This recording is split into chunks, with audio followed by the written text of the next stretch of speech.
I have a very simple message for you today, and you've been a wonderful audience. That simple message is called share your, and then you'd say care. Share your, then you'd say care. Share your, share your. Take that care you have for multi-millionaires on your favorite bands, singers, and teams, and share it with friends, family, school. I'm not knocking you for loving your favorite teams. I flew my wife and I to Oakland, California to see a Raiders home game, and it still ranks as one of the highlights of my life to be in a building where everybody loved the same team as me rather than going to Buffalo where my black and silver stuck out amongst their red and blue. It was amazing. I'm not knocking you for loving your favorite performers. One more time. I'm off to see Black Sabbath this summer. I don't go to near as many concerts anymore. I guess my last concert would have been 3 years ago, and that'd be Kiss. I'm getting to that point where, do I want to spend money on my kids or 120 bucks on guys in leather pants who are 66 years old? So I don't really go to many concerts anymore. But nonetheless, spend a lot of money your age, concerts, CDs, records. It's just that if we can care for these millionaires, what's going on in our own school? How can we care about what's going on in our own school? We do three things. First off, number three, we can show up. Right? Thanks so much for showing up to my assembly. We'd love to see you at the semi-formal. We'd love to see you at the improv-a-thon. We'd love to see you at that summer blast. Then we can participate. Wow, we had about what would you say? I would say almost a 99% participation rate with that game. That was fantastic. Imagine if we had a 99% participation rate in Relay for Life.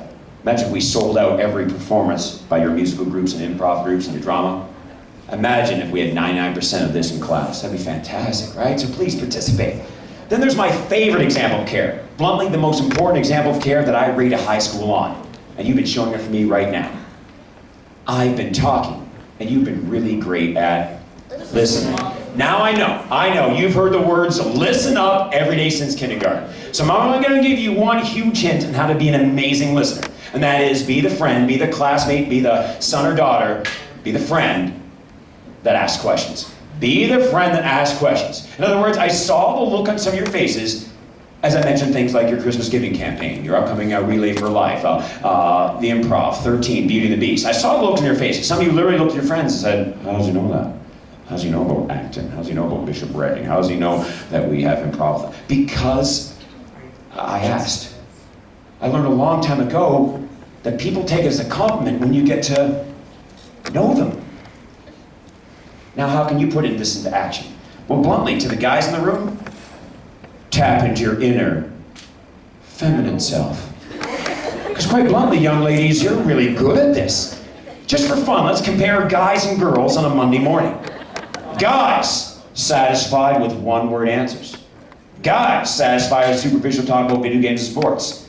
Guys, often pretty terrible at picking up on non-verbal clues, right, girls? Exactly. Or if we do pick it up, right, guys, we often think, oh, she's mad, she's probably mad at us, so just don't bring it up, and hopefully we just pass on by. Guys, on a Monday morning.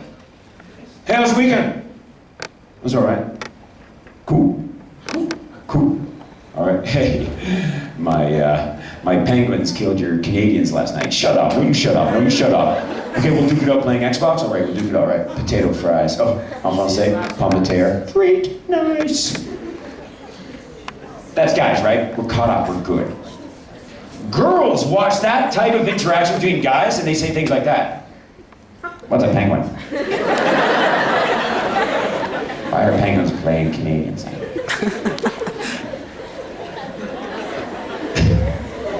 I heard one girl a few weeks ago. Who are the San Jose Sharks? San Jose. I'm not making fun of young ladies. My wife knows nothing about sports either. Girls on a Monday morning. Not satisfied with one-word answers. Not satisfied with superficial talk about video games and sports. And a woman's best quality, I'm still amazed at it to this day with my wife, amazing at picking up on non-verbal clues that tell them, whoa, there's more to the story. And they don't back away, they in fact want to know more. Girls on a Monday morning. Hey, how was your weekend? It was okay. Why do you say it like that? Why, what happened? What did he say? What'd you say back? What did he say back to that? What'd you say back to that?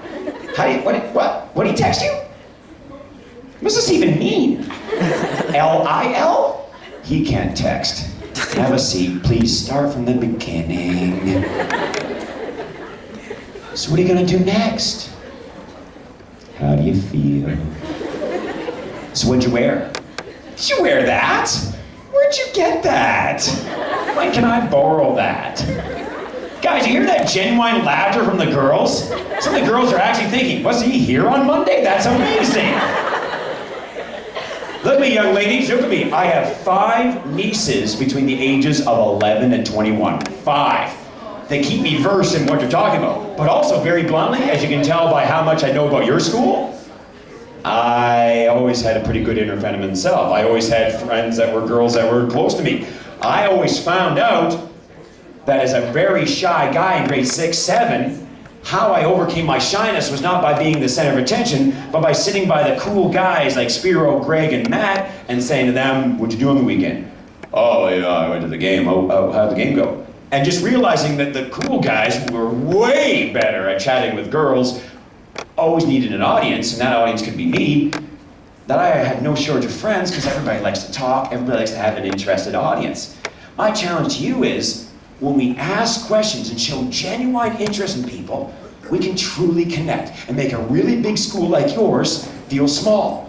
Otherwise, when we don't connect, a big school like yours can feel like a school of 5,000 if we walk into class and do this. Hey, where's she today? Playing soccer?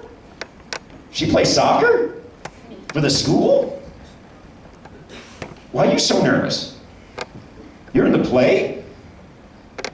We have a play coming up? What's been wrong with you lately, man? Your parents going through a divorce? Oh, don't forget this. Oh, it's due today? Crap, I better start it.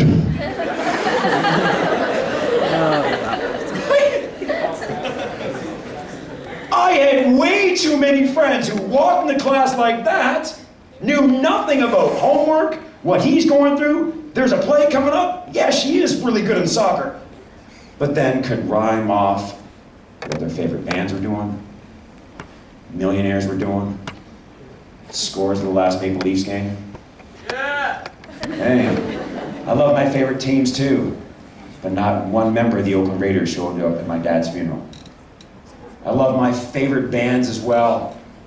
But Led Zeppelin never did my homework, man. And I had way too many buddies your age who knew so much about music and then walked into class and said, oh, you wanted me to read that book, huh? Yeah, man. Lars from Metallica isn't going to read it for you. And whether it's Lars, or whether it's 50 Cent, or whether it's the Biebs, if they actually visited here, they tell all of you, do your homework. Because for every one person that has that talent, there's me and you that just gotta do our homework. And that way, when we start connecting with people by asking questions, we can walk into class and make a school of 12, 1,300 feel like a school of 40 when we do this. Hey, how'd the soccer tournament go? Oh, you lost in the championship. What was the score? 1-0. Oh, and you're the goalie. Like, well, that's awesome. I mean, 1-0. That's fantastic. Yeah. Well, the play. It's called 13, isn't it? It's like set like in a small town in America or something. Yeah. We're going to go to the matinee. Yeah, it'll be good. It'll be great. And yes, even this with the right person, but even this. Hey, if you ever want to talk, my parents went through divorce in grade 5, so just. I don't know what you're afraid of. You're afraid of somebody saying, I don't want to talk about right now. And you will hear that at Christ the King. You will. But when somebody says that to you, you know what they're actually saying inside though? But that's nice that you asked. And when I am ready to talk about it, I now know I can talk to you. Oh, and by the way, there's also this part. Oh yes, madam, I got my assignment. Because I don't feel like redoing grade 9 math or French again. Show up, participate, and listen. Andy's top 3 favorite examples of care.